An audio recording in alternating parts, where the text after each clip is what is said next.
18절 천천히 읽겠습니다. 시작. 태초에 말씀이 계시니라. 이 말씀이 하나님과 함께 계셨으니 이 말씀은 곧 하나님이시니라.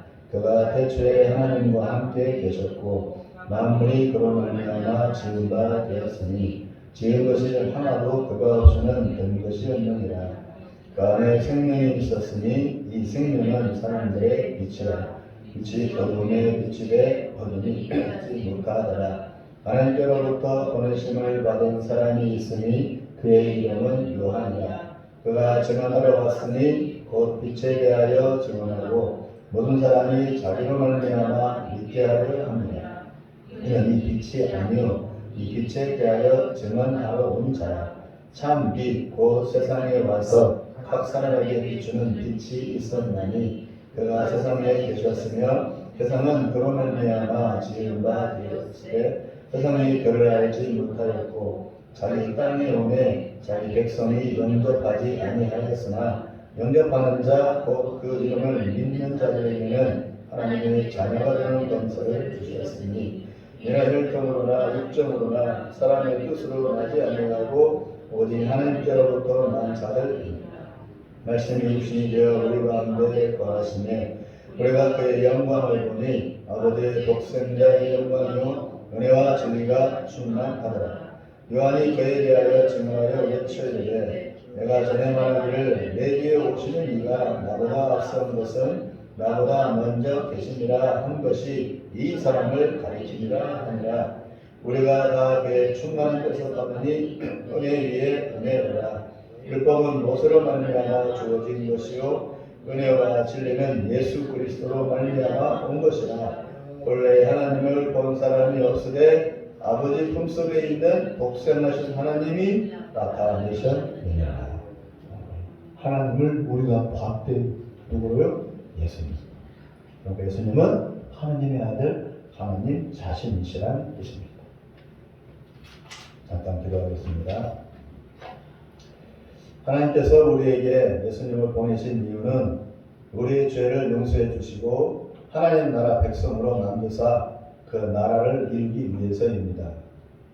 이 땅의 것에 매여 마음을 빼앗긴 이들은 그 나라를 알지도 못하고 또 구하지도 않습니다. 주 예수님, 우리에게 믿음을 주시고 믿음의 고백을 하게 해주셔서 감사합니다. 그런데 더욱 믿기 원합니다. 믿은 대로 행하고 살아가기 원합니다. 그래서 주님의 뒤를 따라가기를 원합니다. 우리에게 성령을 충만히 부어주시어 주님의 뜻을 이루게 하옵소서. 이 시간 두 요한에 대해서 살펴보면서 그들의 신앙과 그들의 삶을 배우기 원합니다. 그들의 모습을 통해 우리 역시 주님을 준비하는 삶이 되게 하옵소서. 예수님의 이름으로 기도합니다. 아멘. 신약 성경에는 두 요한이 있습니다. 한 사람은 세례 요한이고 또 한 사람은 사도 요한입니다. 신약 성경에 맨 처음 등장하는 인물은 예수님이 아니라 오히려 세례 요한입니다. 그리고 성경 맨 마지막 부분에 등장하는 이는 사도 요한입니다. 신약 성경의 처음과 마지막을 장식하는 두 요한의 사는 모습은 정반대이지만 그들의 사역의 목적은 동일합니다. 오늘은 이 두 사람, 이 두 요한을 잠시 살펴보면서 우리 자신을 돌아보고 하나님의 구원 역사를 깨달아가는 그런 귀한 시간이 되기를 바랍니다. 오늘 본문 요한복음 1장 1절로 4절은 창세기 1장 말씀과 비슷한 맥락에서 기록되었습니다. 창세기 1장 1절은 이렇게 나옵니다. 태초에 하나님이 천지를 창조하시니라. 오늘 본문 요한복음 1장 1절에는 또 이렇게 나옵니다. 태초에 말씀이 계시니라. 이 두 말씀을 한마디로 묶어보면 태초부터 계신 말씀이신 하나님이 천지를 창조했습니다 하는 뜻입니다. 오늘 본문의 기록자인 사도 요한은 예수님을 소개하되 이스라엘의 역사에서 시작하지 않고 창세기 1장에서부터 시작하여 예수님을 창조주 하나님과 동일시하고 있습니다. 사도 요한이 알고 있는 예수님은 세상 처음부터 계신 분이었고 세상을 만드신 장본인이십니다. 창세기는 세상에 조물주가 계시다. 그 조물주는 모든 만물을 만드신 분이라고 창세기는 증언하고 있습니다. 이 사실을 안 믿는 사람들 대개도 알고 있습니다. 조물주를 인정하니까. 예수 안 믿어도 신이 있어서 신이 세상과 인간을 만들었다고 믿기는 믿습니다. 즉 인정한다는 뜻입니다. 사도 요한은 여기에다가 3절에서 만물이 그로 말미암아 지은 바 되었다고 말을 합니다. 다시 말하면 예수님이 만들었다고 직접적으로 말하지 않고 예수님을 통해서 만물이 만들어졌다고 말을 합니다.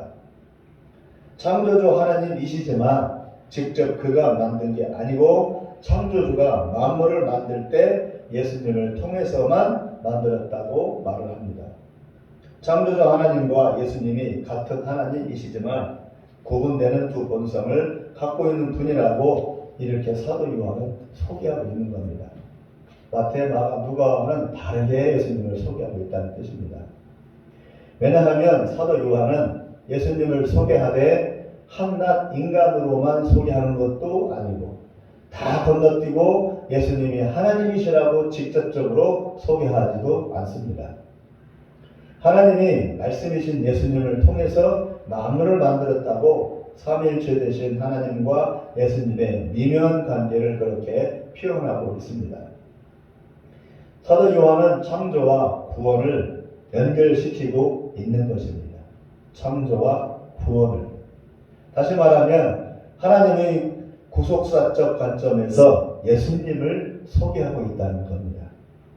예수님이 단순히 이스라엘의 메시아로 오신 게 아니고 그것 이전에 삼위일체이신 하나님이 이 현실 속에 구원을 목적으로 직접 오셨다고 말함으로써 이제껏 선민의식에 사로잡혀 살고 있던 유대인에 대해서 그리고 하나님 없이 스스로 신을 만들어 살던 모든 이방인에 대해서 사도 요한은 만유의 주제이시며 만왕의 왕으로서의 구원자 메시아 예수님을 증거하고 있다는 말입니다.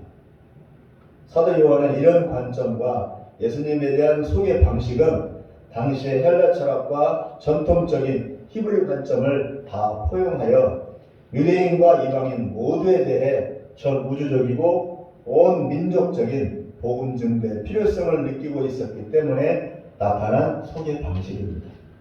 사도 요한만의 독특한 소개 방식이죠. 예를 들어서 베드로는 주로 자기 민족인 유대인 민족에 대한 선교의 방식으로 사역하여 예루살렘 교회를 세우게 되었고 유대인의 사도로서 그 이후에도 예루살렘 교회의 어른으로서 온 민족에 세워진 이방 교회들을 뒤에서 중보기도하고 후원하는 그런 역할을 베드로는 했었습니다. 예수님의 제자로서 내 양을 먹이라는 예수님의 마지막 당부의 말씀 앞에서 베드로는 유대인 사역에 초점을 맞춘 것입니다. 반면에 사도 바울은 유대인이면서도 헬라 교육을 받았고 로마 시민권자였고 유대 율법사로서 바리새파 교육을 받은 종합적인 사람이었습니다. 그리고 그는 유대인이지만 이방 땅 다수에서 나고 자란 반이방인 반유대인이었습니다. 그래서 바울은 유대인보다는 이방인들에 대한 사역에 몰두하여 예루살렘 교회가 아닌 안디옥 교회를 시작으로 해서 이방인 선교 사역을 풀어나갔습니다. 그러니까 베드로와 바울은 똑같은 유대인이지만 똑같은 예수님의 사도이시고 제자이지만 사역의 방식은 완전히 달랐다. 그걸 말해주고 있는 것입니다. 사도 요한이 그걸 말하고 있는 겁니다. 이방인과 유대인 모두에게 이 예수님을 소개하기 위해서 요한복음과 같은 아주 독특한 방식의 소개 방법을 택하고 있다는 겁니다. 그리고 바울은 유대인보다는 주로 이방인 제자들을 목자로 세워서 이방인이 세워진 교회들을 감독하게 했고 급기야 그는 자신의 고향인 이방나라 로마에서 제2의 고향인 이방나라 로마에서 목이 잘려 순교했습니다. 자기 고향인 친고향인 이스라엘에서 무슨 일을 당했습니까? 죽도록 두들겨 맞았습니다. 그리고 제2의 고향인 이방인 로마에서 무슨 일을 당했습니까? 목에 잘려 죽었습니다. 이처럼 베드로와 바울은 모두 예수님의 귀한 제자들이고 사도들이고 교회의 책임자들이었지만 그들의 사역과 인생의 방향은 정반대였고 그들에 의해서 이루어진 사역의 열매도 다를 수밖에 없었습니다. 마찬가지로 맨 마지막까지 살아남아서 로마의 영향력이 더욱 드세지고 거의 이스라엘의 유대적 사상이 말살되어 가기까지 살아있었던 사도 요한의 입장에서 이미 유대인은 존재 의미가 희미해지고 전 세계가 로마화 되어가는 시점에서 유대적인 사고의식보다는 시대를 지배하던 헬라 로마의식에 부합하는 보험 증거의 형태를 택하지 않을 수가 없었던 것입니다. 그래서 마태, 마가, 누가복음과는 다르게 요한복음은 매우 영적이고 근원적이고 그리고 우주적인 예수님을 증거하고 있는 것입니다. 어떤 예수님이냐? 마태와 마가, 누가와는 다른 예수님을 증거하고 있는 것입니다. 사도 요한은 예수님이 병을 고쳤다, 귀신을 쫓아내었다, 죽은 자를 살렸다고 말하지 않습니다. 기구하고 슬프고 절망에 빠진 영혼들이 예수님을 만나고 그 안에 있는 생명을 얻어서 소망과 기쁨과 비전을 갖게 하는 모습을 주로 나타내고 있습니다. 사도 요한에 나오고 있는 예수님의 사건들. 단지 한 영혼이 구원받고 치유받고 회복되어 정상적인 삶으로 돌아온 것을 말하기보다는 하나님의 관점과 하나님의 마음으로 하나님이 그들을 구원하고 새롭게 해서 하나님이 이루고자 하시는 그 목적과 그 소망을 나타내고 또 믿게 하고자 한 것입니다. 사도 요한은 똑같은 사건을 두고서 요한복음에 이어서 사도 요한은 맨 마지막 성경인 요한계시록을 기록하면서 세상의 맨 끝날에 일어날 일들에 대해서 본 그대로 기록하면서 태초에 하나님이 천지를 창조하시고 구원하신 그 말씀이신 예수님이 장차 세상 끝날에 심판자로 오시어 죄 많은 세상을 끝내버리신다고 증언하면서 주신 이도 예수님이시고 거두시는 이도 예수님이시라고 증거합니다. 바꿔 말하면 우주적인 예수님을 증거하고 있는 것이죠. 사도가 단란 한 명을 치료하고 귀신 쫓아내서 구원하는 그런 예수님으로 끝나는 것이 아니고 사도 요한은 폭넓게 하나님의 전 구속사적인 관점에서 예수님을 소개하고 있다는 겁니다. 즉 세상의 주관자, 통치자, 섭리자가 다른 누구도 아닌 바로 그 예수님이시라고 온 세상에 선포하고 있는 것입니다. 사도 요한은 일상의 삶보다는 하나님의 구속 역사의 관점으로 예수님을 보고 믿고 증거하고 있는 것입니다. 우리 요한복음 1장 우리 방금 읽은 4절을 다 같이 한번 읽어보겠습니다. 시작. 그 안에 생명이 있었으니 이 생명은 사람들의 빛이라. 이 표현도 아주 독특한 표현입니다. 그런 예수님 안에 생명이 있다고 요한은 말하고 있습니다. 막연히 하나님을 믿고 다시 회개하고 돌아오라고 말하지 않고 그 안에 있는 생명을 받아서 다시 돌아가지 말라고 잃어버린 생명을 회복하라고 지금 말하고 있는 것입니다. 왜? 하나님 처음 원래 주었던 생명을 상실했잖아요. 그걸 회복하고 그 생명을 다시 받으라고. 그래서 뭐라고요? 영원히 살라고. 하나님의 나라를 염두에 두고 이 4절 말씀을 하고 있는 것이겠죠. 사도 요한. 예수께로 가면 그 생명이 나에게로 와서 그 생명으로 다시 태어난다고 말하고 있습니다. 즉 하나님이 상실된 인생들을 구원하는 과정은 자신이 보내신 그 아들 예수님 안에 있는 생명을 얻게 하여 이루어지는 것입니다. 이 생명을 받으라 합니다. 막연히 하나님 믿고 예수 믿는 게 아니고 그 믿음으로써 예수 안에 있는 생명을 받아 누리라는 것입니다. 생각으로 믿는 게 아니고 마음으로 믿는 게 아니고 전인격으로 믿는 것입니다. 안 배워도 되고 가난해도 되고 노숙자도 되고 노가대 꿈도 된단 말입니다. 아무나 누구라도 아무 조건 없이 믿기만 하면 그 생명을 받아서 새로 태어날 수가 있습니다.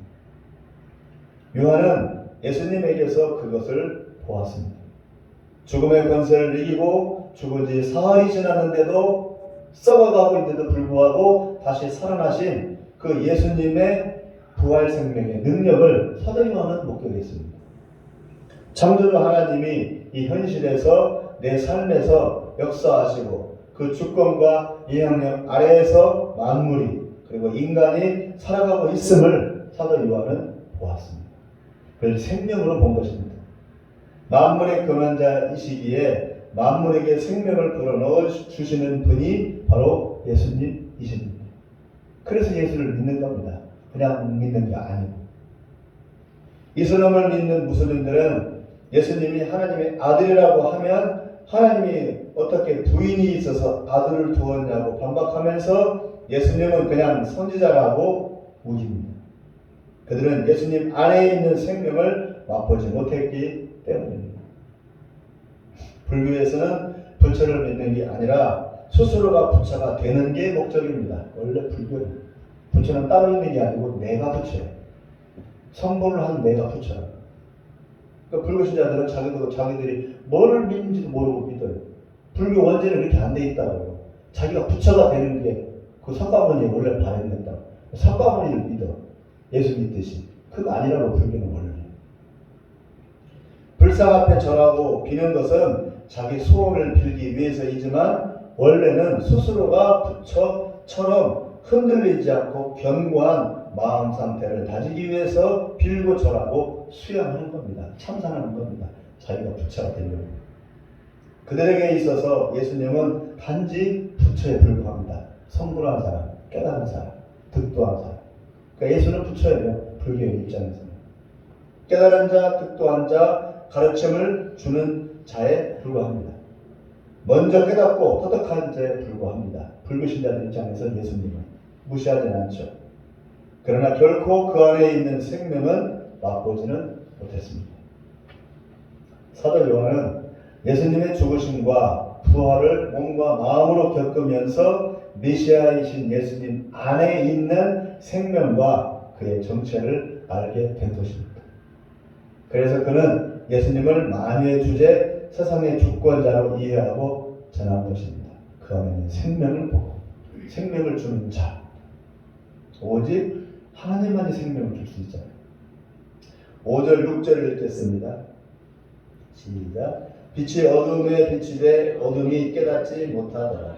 하나님께로부터 보내심을 받은 사람이 있으니 그의 이름은 요한이라. 어둠이 있습니다. 원래는 어둠이 없었는데 제주거부터 어둠이 생겨버렸습니다. 그리고 차츰차츰 이 어둠은 온 세상, 온 민족, 사람들의 온 마음을 그냥 폭삭 덮어버렸습니다.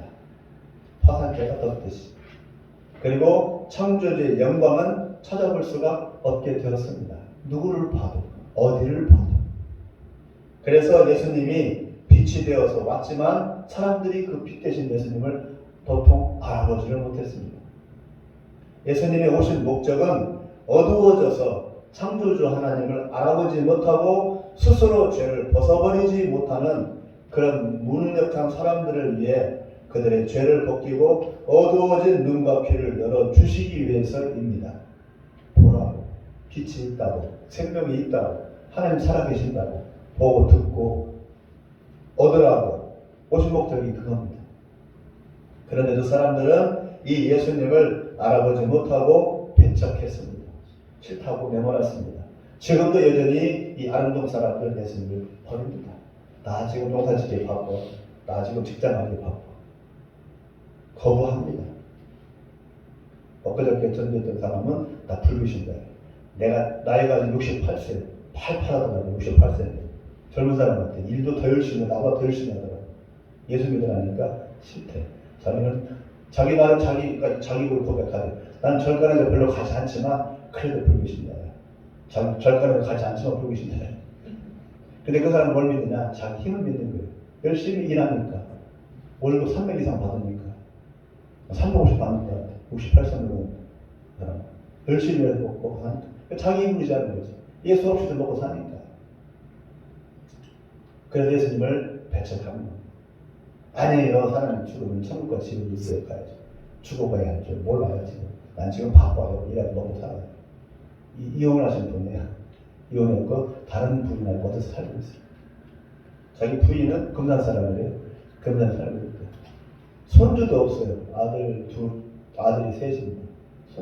자기는 본인이 애를 싫어한다. 손주 없는 것도 아쉽지 않다. 그렇게 얘기를 하더라고요. 그러면 이혼당한 그 아주머니는 적적하지 않겠습니까? 손자가 없으니까. 그건 맞다. 이건 한데 좀 냉랭하더라고요. 인정도도 없고 냉랭하고 자기 힘을 먹고 벌어먹고 사니까 아실 것도 없는 거지. 열심히 일을 잘하더라고요. 부지런히. 없는 일을 만들어서 일을 하더라고요. 옆에 사람은 정말 피곤하게 하더라고요. 그러니까 더 예술합니다. 그래서 그 예수님을 온몸으로 소개하기 위해서 부름받은 사람이 있었는데 그가 바로 세례 요한입니다. 그 예수님을 소개하기 위해서 사도 요한과 이름이 같습니다. 대신 사도 요한이 아니라 세례자 요한, 세례 요한이라고 불립니다. 그의 존재 목적은 메시아이신 예수님이 왔다. 그러니 믿고 구원받고 너를 떠나입니다. 이 일을 하려고 세례 요한이 온 겁니다. 죄지은 인간들이 지옥에 갈 운명인데 그들을 살려서 천국에 가도록 하는 게 예수님의 존재 목적이라고 세례 요한은 외치고 선포했습니다. 내가 구원시켜 줄게가 아니고 저분이 구원시켜 줄 거야 라고 대신 소개하는 거라고. 옛날 대관 양반들이 앞에 지나갈 때 앞자리가 있죠. 앞자리가 가지고 물러가라 하는 물대감님 가신다 물러가라 하는 사람들. 그 사람 한 것도 아니에요. 뭐 벼슬이는 것도 아니에요. 그냥 그 집안의 장돌맨이야. 그 집안의 모습이라고. 근데 그 역할을 해요. 사도 요한과 달리 세례 요한은 태중에 있을 때부터 성령 충만했고 어려서부터 부모님과 떨어져 살면서 광야에서 거친 삶을 살면서 오직 메시아를 기다리고 준비하고 선포하는 사명을 받아서 자신의 그렇게 인생을 살아온 사람이었습니다. 사도 요한은 예수님이 죽으시고 부활 승천하신 후에 오순절에 성령 세례 받고 나서 온전히 충성했지만 세례 요한은 태어나기 전부터 예수님을 따르고 증거한 특별한 사람이었습니다. 7절을 읽겠습니다. 그가 증언하러 왔으니 곧 빛에 대하여 증언하고 모든 사람이 자기로 말미암아 믿게 하려. 8절에도 그는 이 빛이 아니요 이 빛에 대하여 증언하러. 그는 이 빛이 아니래요. 세례 요한은 모습이래요. 아무것도 아닌 사람이에요. 근데 그렇게 신나가지고 물러가라 우리 대감님 지나가야 기쁘게 그냥 소리를 외치는 거예요. 세례 요한은 사실 대제사장의 아들이에요. 신분과 명예가 보장이 된 사람. 그런데도 불구하고 그걸 내려놓고 오직 메시아 오실 길을 준비한 사람이었다. 자기로 말미암아 예수님을 믿게 하려 했습니다. 자기를 믿으라가 아니라 자기를 통해서 예수를 믿게 하려 한 사람입니다.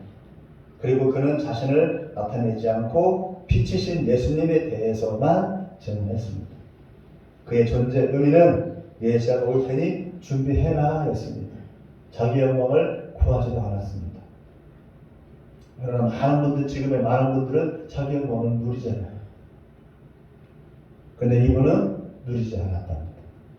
그것을 위하여 자신의 인생을 다 드렸습니다. 거지와 비천한 자로 자신을 버렸습니다. 또 자기를 버린 거죠. 오직 메시아 예수님을 준비하라고 하기 위해서. 누구나 다 자기 영광을 구합니다. 인지상정이죠. 그런데 이 사람은 일부러 그렇게 버렸답니다. 가만히 있으면 자기도 자기 영광을 구할 것 같으니까 저절로 그런 마음이 안 생기기 위해서 안 생기는 방법을 택했어요. 그런 현장을 갖고 그런 모습을 갖고 그런 삶을 살았어요. 자기에게 그런 마음이 안 생기도록 아예. 누구나 다 자기 영광을 구하는 마음을 구하죠. 누구나 다 있죠. 저절로 솟아요 샘솟듯이 그런 마음은. 당연한 거라고요. 근데 이 사람은 처음부터 그런 마음을 자기 마음에서 안 생기도록 자기를 그 상황으로 내몰았어요. 자기를 버린 거지. 그래서 이 사람은 처음부터 끝까지 변함이 없었어요. 자기 버린 사람이 다 갔어요. 살 수가 있었어요. 그 현장으로 가자. 그 상황으로 자기를 내몰지 않았으면 똑같이 이 사람도 변질을 했을 거예요. 15절에 세례 요한은 예수님을 이렇게 증언합니다. 나보다 먼저 계신 니. 자기 자신이 아는 것은 분명히 이분 예수님이 자기 자신보다 먼저 계신 분이라는 사실입니다. 그런데 세례 요한은 예수님보다 사실은 6개월 더 먼저 태어났습니다. 세례 요한이 예수님보다 6개월 먼저 태어났어요. 그런데 어떻게 예수님이 먼저 계신 분이라고 말을 합니까? 즉 창조주라는 사실, 창조 때부터 계신 그 말씀이시라는 사실을 지금 세례 요한은 말하고 있습니다. 세례 요한은 대제사장의 아들이고 SNF와 수도사들 중에 한 사람이고 일평생 성경 말씀과 기도에 전심전력하는 아주 특별한 삶을 살았던 사람입니다. 다른 SNF인들은 은둔해서 드러나지 않고 기도만 했는데 세례 요한은 그들 무리에서 이탈하여 세상에 들어와 메시아를 지금 증언하고 있습니다. SNF는 바리새파, 사두개파, SNF파, 유대인 율법사들 세 파가 있었어요. 바리새파, 사두개파, SNF파가 있었는데 그 중에서 항상 예수를 괴롭혔던 파는 바리새파였고 사두개파는 부활을 믿지 않았어요. 딴 세상은 믿지 않았어요. 이 세상만 믿었어요. 근데 SNF파는 다 믿었어요. 그러나 그 사람은 자신을 드러내지 않고 은둔생활을 했어요. 근데 지금 또 SNF파는 어떻게 사라졌는지를 지금 몰라요. 사람들이 흔적이 없어졌어요. 그냥 저절로 사라져버렸어요. 안개처럼 사라져버렸어요. 흔적도 남기지 않았어요. 살다가 흔적만 남겨놓고 그냥 사라져버렸어요. 아무 남겨놓지 않고. 그 대표적인 인물이 바로 세례 요한인데 세례 요한을 그 SNF파 무리에서 이탈해서 그 사람들은 세상에 나오지 않거든요 원래. 근데 세례 요한은 SNF파임에서 불구하고 세상에 나왔어요. 나와서 사람들 속에 들어가면서 세례를 주고 회개할 총기 가까운이라고 메시아를 준비했어요. 왜요? 계시를 받고 SNF파 사람임에도 불구하고 예수님을 준비하는 사역을 하라고 세례 요한만큼만 특별히 택함받았기 때문에 그런 역할을 한 겁니다. 대신 세례 요한은 SNF파처럼 똑같이 아무 흔적 없이 그냥 사라져 갔어요. 자기 것 만들어놓지 않고 자기 것 취하지 않고 SNF파처럼 살다 갔어요. 세상에 나오긴 나갔지만 죄만의 세상을 구원해줄 구원자 메시아의 오심을 기다리며 계시다가 그렇게 증거하는데 세례 요한은 남은 생애를 다 바쳤습니다. 우리 마지막으로 18절을 다 같이 한번 읽어보겠습니다. 시작. 본래 하나님을 본 사람이 없으되 아버지 품속에 있는 독생하신 하나님이 나타내셨느니라. 하나님을 본 사람은 아무도 없지만 그 하나님이 세상에 나타나셨습니다. 그분이 하나님의 아들 예수님입니다. 눈에 보이도록 나타난 하나님, 그걸 하나님의 아들이라고 표현하는 겁니다. 이 예수님을 세례 요한은 깨닫고 나서 하나님이 인간의 모습으로 이 땅에 오셨는데 그 목적은 우리를 죄와 사망과 사단의 권세에서 구원하려고 하심이라고 자신의 인생을 들여서 증거했습니다. 그러니까 예수를 믿어야 돼. 그러니까 예수님을 따라가야 돼. 그러니까 예수님 안에 있는 생명을 얻어야 돼. 라고 세례 요한은 대신 증거해 주는 겁니다. 아무 자기한테 오는 거 없이, 보상 없이. 왜냐하면 믿었기 때문이 아니라 자기가 보았고 들었고 경험했기 때문입니다. 사도 바울이 그렇게 강력하게 복음을 전할 수 있었던 것은 믿었기 때문이지만 그는 보았고 들었고 경험했기 때문입니다. 사도 요한도 예수님의 십자가와 부활과 성령을 경험하기 전에는 이렇게 복음을 담대하게 전하지 못했습니다. 베드로 역시 그 전에는 예수님을 부인했습니다. 바울도 그 전에는 오히려 교회를 부수고 교인들을 잡아 죽이는 원수였지만 예수님을 경험하고 나서는 누구보다 예수님을 전하게 되었습니다. 세례 요한은 어려서부터 예수님을 경험했습니다. 사도 요한은 청년의 때 예수님을 경험하고 나서 이렇게 예수님을 전하고 있습니다. 모두 예수님을 전하지만 둘의 사역은 약간 다릅니다. 세례 요한은 처음 오실 예수님을 준비했고 사도 요한은 처음 오신 예수님과 함께 지내다가 다시 오실 예수님을 준비하는 사람이 되었습니다. 예수님을 준비하고 기다렸지만 둘은 다릅니다. 지금 이 시대는 예수님을 잊어버린 시대입니다. 막연한 신앙과 그리고 막연한 경건과 막연한 선함으로 만족하는 그런 종교인의 시대입니다. 두 요한은 예수님을 준비하고 기다리는 삶을 살았습니다. 예수님을 준비하고 기다리는 삶을 살았습니다. 세례 요한도 사도 요한. 이 땅의 교회가 굳이 예수님을 기다림이 없이 유지된다면 뭔가 잘못된 것입니다. 교회 존재 이유는 예수님 준비하는 겁니다. 성경은 우리에게 두 요한처럼 예수님을 준비하며 기다리라고 말씀하고 있습니다. 말씀을 맺겠습니다. 마지막 선지자인 세례 요한 그리고 마지막 제자인 사도 요한은 모두 예수님을 준비하는 삶을 살다가 갔습니다. 예수님을 왜 기다리고 준비해야 합니까? 처음에는 죄를 회개하고 용서받기 위해서입니다. 그 다음에는 영원한 하나님의 나라에 들어가 영원히 하나님의 얼굴을 보며 살기 위해서입니다. 하나님과 함께 살기 위해서입니다. 그것이 예수 믿는 이들의 최종 소망입니다. 그것을 위해서 이 땅에서 준비해야 합니다. 하늘나라에서 죽어서 준비하는 게 아니고 살아있는 동안에 이 땅에서 그 나라를 준비하는 겁니다.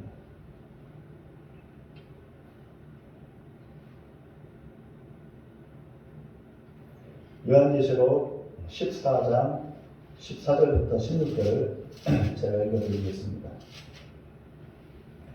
요한계시록 14장 14절로 16절입니다.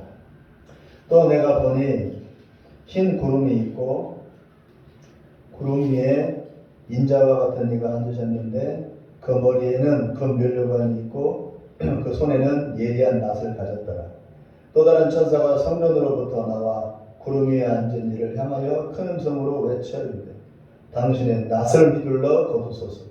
땅의 곡식이 다 익어 거둘 때가 이르렀음이니이다 하니 구름 위에 앉으신 이가 낫을 땅에 휘두르매 땅의 곡식이 거두어지니라. 영원한 하나님의 나라 즉 생명나무에 주렁주렁 매달려 있고 하나님의 얼굴을 바라보며 영원토록 함께 살아가는 바로 그 나라가 이르기 전에 마지막 추수의 때에는 반드시 뭐가 있습니까? 환란의 때가 이를 것입니다. 그게 문제. 있기만 하고 저절로 하나님 나라 가면 다행인데 문제는 그 중간에 환란의 때가 있다고 성경은 말씀하고 있거든요. 믿는 자들이 밥이 되어서 수많은 믿는 이들이 실족하고 미혹되어서 떨어져 나가 배도할 것이라고 합니다. 세례 요한은 회개해라. 하나님의 때가 가까이 이르렀다. 여기가 전부가 아니다. 다른 나라, 다른 세상이 있다. 준비해라고 외쳤고 사도 요한은 이제 예수님이 다시 오신다.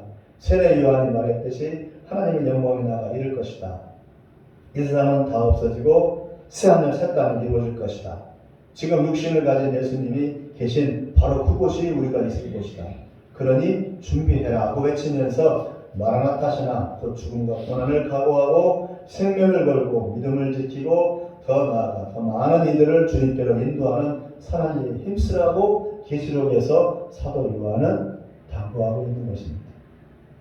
세례 요한과 사도 요한의 역할이 약간 틀리죠. 환난과 고통의 때를 거쳐야 주님이 오신답니다. 성경에. 그러므로 준비하랍니다. 그냥 믿음으로가 아니라 환난을 준비하는 믿음으로. 강하고 담대하며 오직 주님만을 사모하며 기다리는 춘향이의 지조와 절개와 용기 있는 깡다고 신앙이 필요하다는 말입니다. 그냥 믿어서는 안 된다는 겁니다. 마지막 시대에. 요한계시록 22장 7절 말씀을 제가 읽어드리겠습니다. 보라 내가 속히 오리니 이 두루마리의 예언의 말씀을 지키는 자는 복이 있으리라 하더라. 보라 내가 속히 오리니 이 두루마리의 예언의 말씀을 지키는 자는 복이 있으리라 하더라. 두 요한은 생활에 안주하지 않았고 자기의 안위를 위해 살지 않았습니다. 그들은 목사가 아닙니다. 그냥 예수님 따르는 제자에 불과한데도 그렇게 살아갔습니다. 주님의 은혜와 능력으로 주님의 다시 오실 때를 준비하고 믿음으로 승리하기 위해서 우리 모두는 이러한 분들을 따라가야 합니다. 목사가 평신도고 집사님이고 장로님이고 상관없이. 그러나 우리가 받은 직분이고 우리는 다 주님을 따르는 양들이죠. 그리스도인들이. 이 세례 요한과 사도 요한이 오늘 말씀을 통해서 우리에게 보여주고 있는 그 복음의 그 주제는 무엇이냐? 예수님을 준비하는 삶. 세례 요한도 준비했고 사도 요한도 그렇게 준비했듯이 요한계시록 마지막 부분에서 사도 요한도 말합니다. 마라타라고 외치면서 너희들 이렇게 준비하라. 예수님을 준비하는 삶을 살라.